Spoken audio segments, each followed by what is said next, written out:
I'm Denise. She's a non-fiction editor. And I'm Louise. She's a fiction editor. And together, we're the Editing Podcast.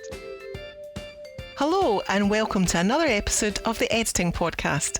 This week, we're chatting about why your editorial business offering might be ripe for some changes. And if you're one of our Tier 2 patron supporters, there's a special bonus episode where Denise and I chat for about an extra 40 minutes about when, how and why change came about in our own businesses and how this affected our messaging and marketing. Yeah, that's another 40 or so minutes of personal reflection there. Yeah. But in this episode, we're going to take a more structured approach that focuses on you, not us. Yeah, so first we're going to look at some of the reasons why you might be thinking it's time to introduce some tweaks to your business offering, signals that you need to change things up. Then we'll consider what that change might look like. And then we'll look at what the benefits for you might be if you were to make these changes. And we'll wrap up with some tips on how to do it strategically.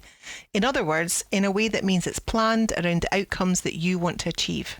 Yeah, okay. So let's start with those signals. What are the signs we all need to look out for that might indicate we should be thinking about making changes?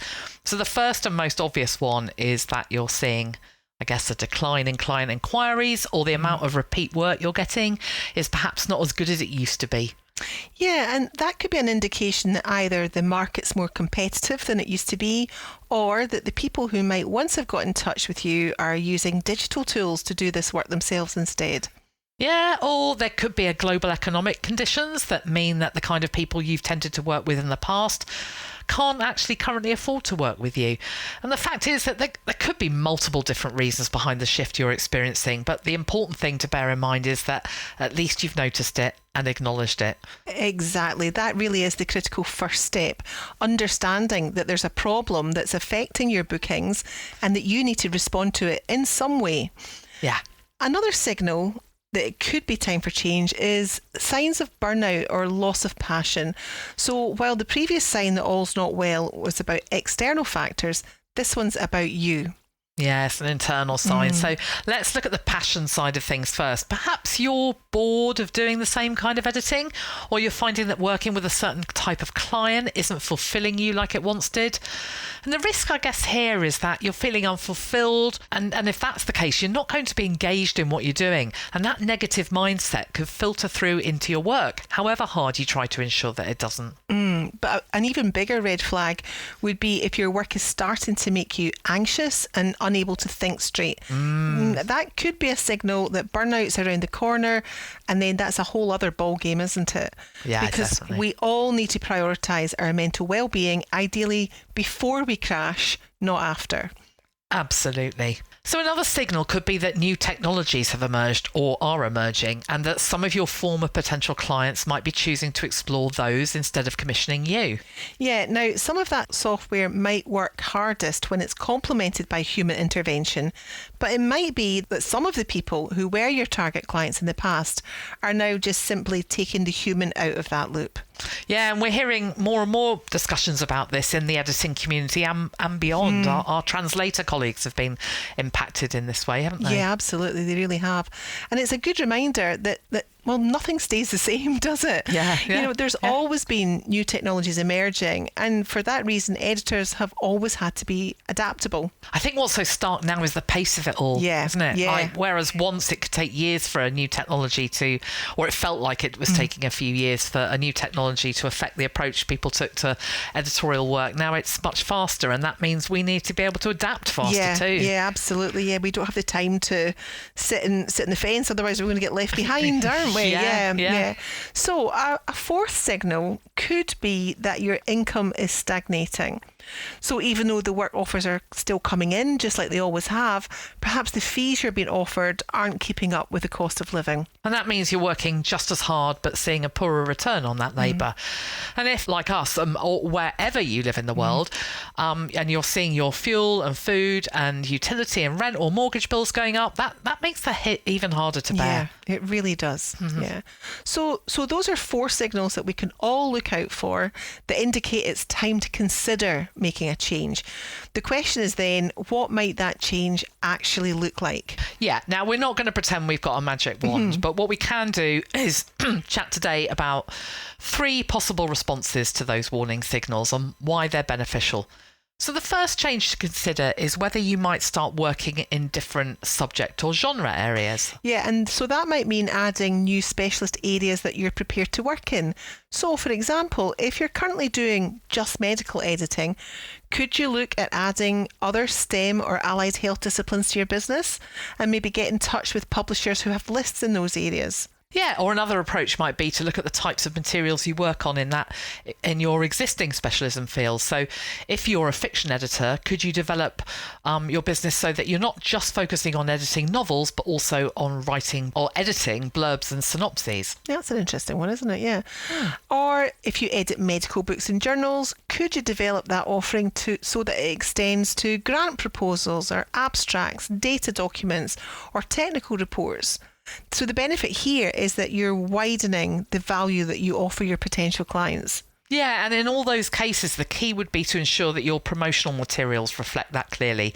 So your website and directory listings, for example, they all need to match with that. But second change you might consider, which is related, is the type of editing you actually do. So maybe you're a pure proofreader. Could you carry out additional training so that you can add another type of editing, like copy editing or line editing? Yeah, or if you already offer developmental editing, could you add a coaching service to your offering? Or maybe offer shorter manuscript critiques or reviews if you're not already doing that? Yeah, and so in both those cases, the types of changes you're making are about your service offering, the subject matter and the level of intervention. And both of those changes could bring a reward of making you more competitive. And we should say that you might decide that you want to make changes to the types of editing or subjects or genres that you offer, but not by broadening, but by niching down even further, particularly if you have quite a wide remit at the moment. Yeah, and that approach is all about signalling to the market that you're a high-level specialist. So, for example, if you've branded yourself as a fiction editor, you might narrow that down so that you're only a thriller editor. And if you're a non-fiction editor, you niche down to perhaps being only a legal specialist or an academic specialist.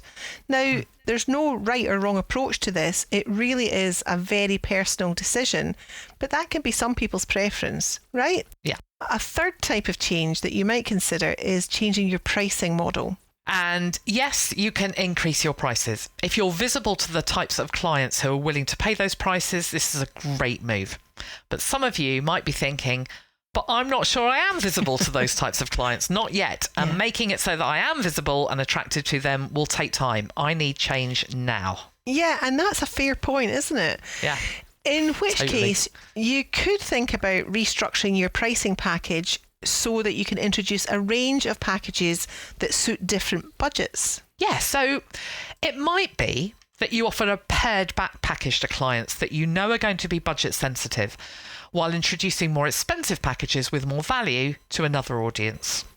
Or you could restructure your pricing packages to introduce add-ons.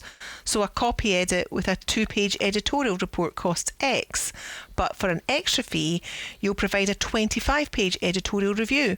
And perhaps clients could also buy a 1-hour coaching session or a related webinar that you've created. Yeah, I quite like this idea of sticking with what you've got, but just kind of repackaging it in different ways. And adding more value and, broadening out a little bit. Yeah. So what we're saying is think about how the value you currently offer is bundled and ask yourself whether perhaps it can be deconstructed and put back together in a different way. Yeah.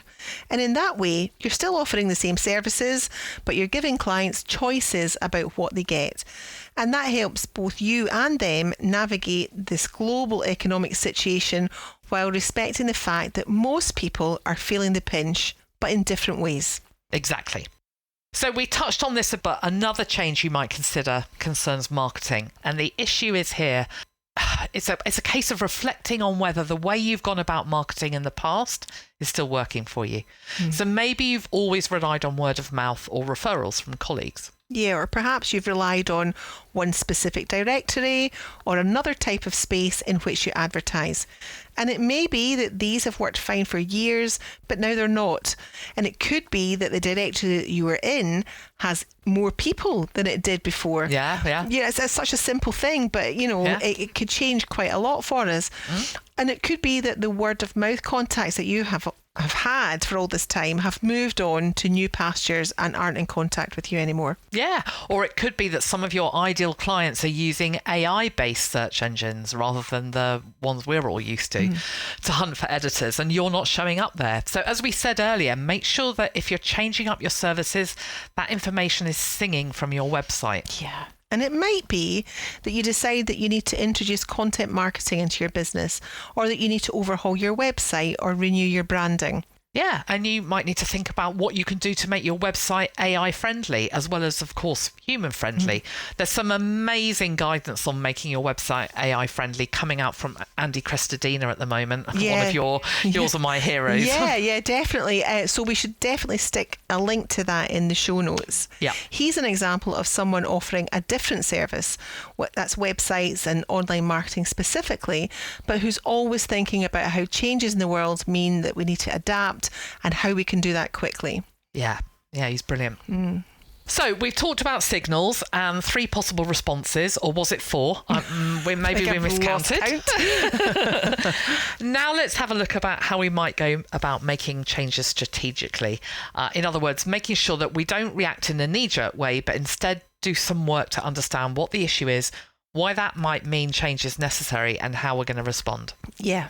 So a good way to start is by doing a sort of audit on your business and seeing if you can spot any patterns or trends over the past few years and months that are giving you cause for concern. So, 1, how are you feeling about your current offering? In other words, are you enjoying the type of editing you do and who you do it for?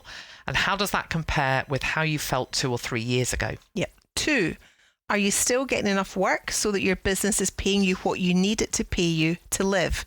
And even if you are, how does that compare with previous years? Is the trend on track or has it declined? Yeah. And then 3, what are your costs? Are they higher than they were in previous years so that what you're netting is smaller than in the past? And is this a problem for you? Or perhaps you're in a situation where it doesn't matter because maybe there's another income earner in your family. Yeah, so once you know what your position is in terms of bookings, income and outgoings, then you can set some clear goals. So for example, you might decide on 3 short-term goals and 2 long-term goals. Yeah, so a short-term goal might be that you decide within 30 days to test a restructure of your offering so that the same services are available, but they're segmented and priced in a different way. Or you might decide to add a new service immediately, one that you haven't offered in the past, but feel comfortable introducing, and creating a page for that on your website. For example, editing grant proposals or offering an abstract writing service. Yeah, or creating an add-on for editing query letters or writing book blurbs for novels you've already edited. And one of your longer term goals then might be to change up how you go about marketing to get to specific audiences. Yeah. Or it could be to invest in some training that enables you to carry out types of editing work that you haven't done before. And once you've implemented that, you commit to reviewing that over the next 6 months so that you can see whether the change has been effective. Yeah. So let's wrap up. When it comes to whether we should make changes to our editorial businesses, there is no right or wrong answer. You might decide it's not necessary, but even if you decide it is, how you approach that change might be completely different to the choices a colleague makes. Yeah, that's so right, isn't it? There's no law about there's no this, one the way you do it. size fits all. No. Yeah. The key takeaway is that change isn't just sometimes necessarily, it's actually normal in business. By being aware of patterns and trends and what red flags to look out for, we can be prepared to adapt in a planned way so that we keep ourselves and our businesses healthy. Exactly. So that's it from us. We really hope you enjoyed this episode. Don't forget that if you're one of our Tier 2 Patreon supporters, you can listen to a bonus episode in which we chat about our personal experiences of making changes to our editing businesses. Yeah. And thank you so much for supporting us by listening. Until next time, she's been Denise. And she's been Louise. Join us again soon. Bye. Excellent.